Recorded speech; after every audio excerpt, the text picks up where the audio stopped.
Hi hello every one, welcome to mobile cinema Tamil.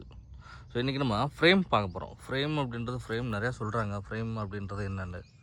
So இவ்வளோ place இருக்குது. So இது ஃபுல்லாக நம்ம கவர் பண்ண முடியும். ஆனால் சினிமாட்டிக் அப்படின்னு வந்துட்டால் இவ்வளோதும் நம்ம தேவையில்லை.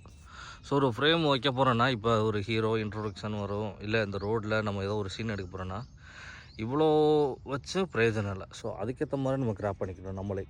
ஸோ அந்த 4 கட்டம், ஒரு 9 கட்டங்கள் இருக்கு இல்லையா?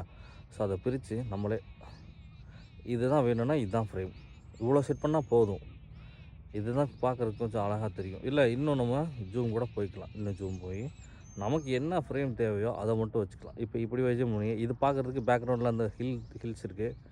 ஸோ ஒரு பைக்கில் வந்தால் கூட அழகாக தெரியும். இதே நம்ம இப்படி வச்சு பார்த்தோம்னா இது ஒரு பெருசாக தெரியாது இல்லையா? ஸோ அதுதான் ஃப்ரேம்.